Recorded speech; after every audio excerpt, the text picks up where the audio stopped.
closer to about $4 million now.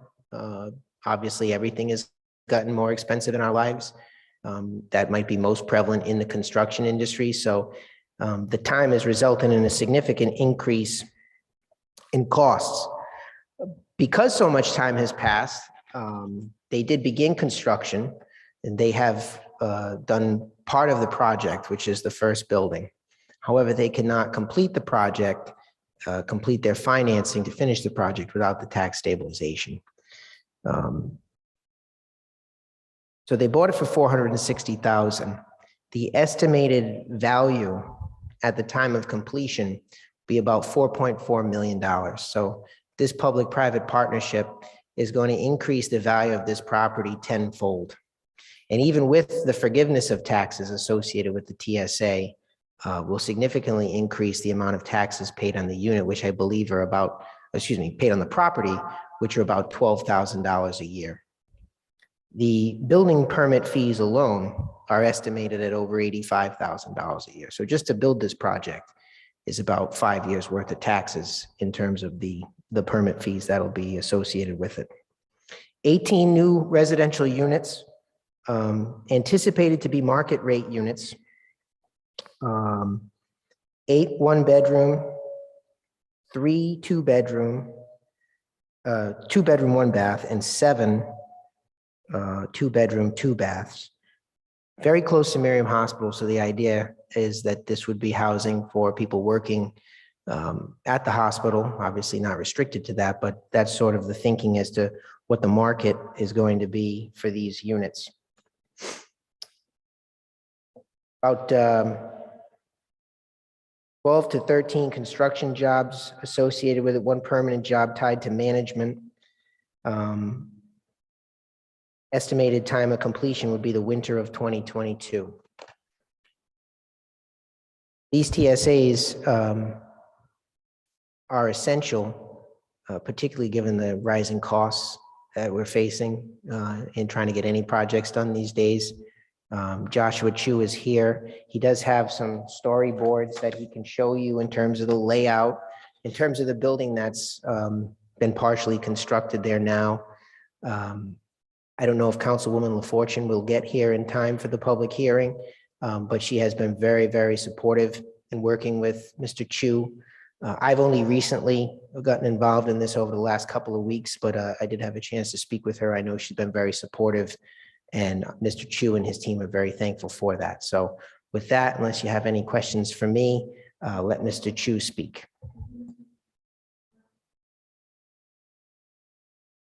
Mr. Heeman, typically we have our list of council priorities, if you will, on a presentation. I know that you are describing the project costs and the makeup. Do you have that for us? I have them sort of sketched out here. Okay. I don't have the exact number of taxes abated.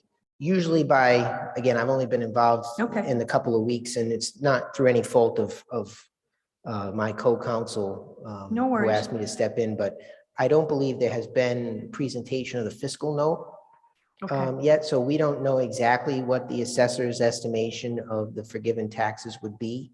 So Fair enough, sure. Tried to put it together in the sense of what we expect the value to be, and obviously, I think in the first year of the TSA, even with the abatement of taxes, they'll be paying substantially more than the $12,000 that they pay now. Thank you.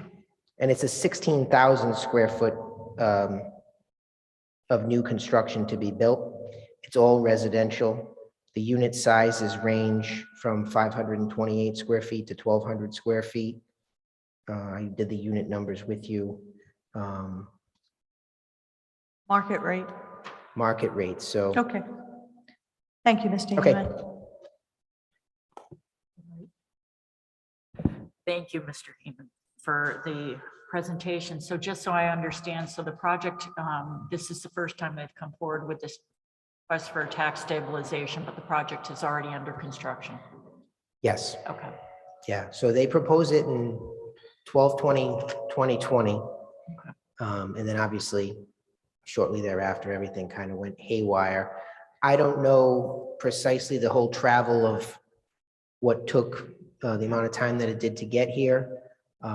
They had to proceed in some respects. And I've had a couple of projects that have come forward in the last few months that have been sort of similar, but they won't be able to get across the finish line, which is a risk you take when you, obviously, when you start to build it. And, you know, they're prepared to deal with that if we don't satisfy to the council's liking, but it would be unfortunate, obviously. Okay, and about the increasing. We're going to move along with the public hearing. We'll have an Okay. opportunity to ask these questions. I Fine. just wanted to know if you wanted to enter the council required documents I can give in you, this public hearing. I can So- give you a clean copy. Yep, we'll look at that. Let's hear from the petitioner, John Chu, next.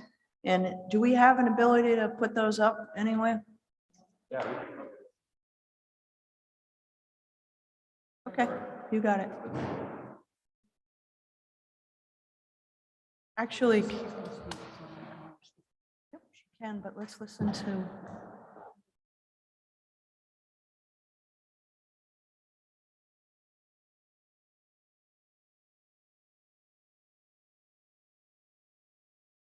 Madam Chairwoman and Council, thank you. It's a pleasure to be speaking before you. Very excited about this project. I live about a half a mile away from this project with my family and jog along it. And I'm really excited about it. I think the area is ripe for improvement right along the North Main corridor. I know NIRVA's been a big proponent of improving that corridor. There's been a dearth of development projects along there. There's mine and then one right off the 8th and 9th Street. And so this is particularly well located to Miriam Hospital. So we're very excited. We took this piece of land, actually, we remember sitting in front of the City Planning Commission, and they said, boy, you guys are really brave for doing this project. I said, I don't know if I want to be brave, but we took this piece of land that's filled with urban infill, kind of a garbage site to some extent where a lot of stuff was dropped. And we built it up and are now in progress for, as you can see, we have part of the project done, probably a smaller part of the project, and really could use your help with getting this over the line in terms of the back building. So, yeah.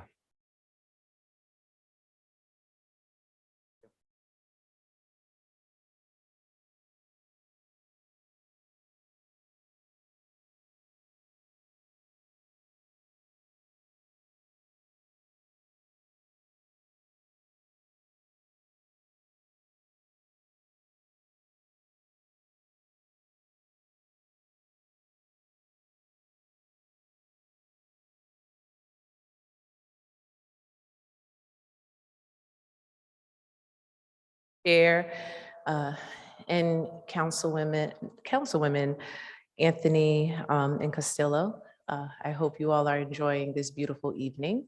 So I'm here as a supporter of Mr. Chu's project on Matilda. I am still in awe in how he was able to develop something in that parcel of land. It literally was a landfill where people would just dump trash in that particular area. And I think what, I appreciate most about this project, it's someone who's local, who lives in the neighborhood, and who wants to invest in the community that they're living in. And I think that's something that we should continue to encourage and elevate. Additionally, what he didn't mention is that this is, and we had a community meeting about it to talk to the community, is that this is a sustainable project as well. We know that the City of Providence has a significant housing need, but we also want to develop green and sustainable development, and this meets all the requirements. So I'm truly excited about this. I hope that we can support our local developers because we do support a lot of people from the outside. So it's always nice to support someone who lives in the community, who's raising their children in the community, in the city. And it also is not a luxury housing complex. It's something, it's a working, for working folks. and having Miriam Hospital nearby, where we know the medical field employs people in different socioeconomic tiers. This provides an opportunity for us to create space for people to live and work in the same neighborhood. And it also extends to the North Main Street corridor, which is a project that we have been working on because it is an underutilized corridor with one of the most active transit lines in the state of Rhode Island. And it's literally not even a full block away. So I think this is going to address many needs within the city. It's, one small development, but it's one that addresses a housing need, but also is in an area that we didn't think housing was possible, but he just proved us wrong. So I do hope that we can support this project. Thank you.